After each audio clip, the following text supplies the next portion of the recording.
ஐயோ! அது வந்து வெள்ளூர் கேட்கவா வேணும்.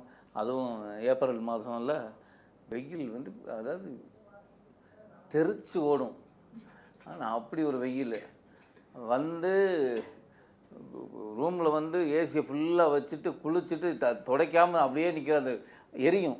அந்த உடம்பு ஸ்கின் இருக்குல்ல, தண்ணி ஊற்றிட்டு வந்து நின்னாலும் எரியும்.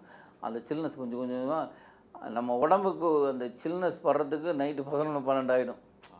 அந்த அந்த அளவுக்கு ஹீட்டு, பயங்கர ஹீட்டு. அதனால் அப்போ கஷ்டப்பட்டோம். ஆனால் அந்த கஷ்டங்கள் எங்கே உங்களுக்கு சந்தோஷமாக இருக்குன்னா திருப்பி நினச்சி பார்ப்போம்ல. அப்போ ஏன்னா நீங்கள் வந்து எல்லாருக்கும் கிடைக்காதுங்க ஒரு லைஃப்பை வாழ்கிறது. நீங்கள் கஷ்டப்பட்டீங்க அப்படின்னு ஒரு இடத்துல வாழ்க்கை கஷ்டப்பட்டுருப்பீங்க. அப்புறம் வசதியாகி போயிட்டீங்கன்னா வசதியாகிருப்பீங்க. வசதியாக இருக்கிறவங்க போய் 10 நாள் கஷ்டப்பட்டு வாடினா எவனுக்கும் கிடைக்குமா? எவனா போவானா? ஆனால் நடிகனுக்கு கிடைக்கும்.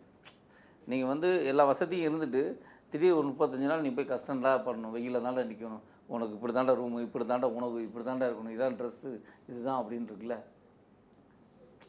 அது அது வந்து நீங்கள் ஒரு பக்கம் பாருங்கள், அது நம்ம பணமும் வாங்கிக்கிட்டு அந்த கஷ்டத்தை படுறோம்ல, அது அது ஒரு நடிகனுக்கு கிடைச்ச ஒரு பெரிய வரப்பிரசாதம்.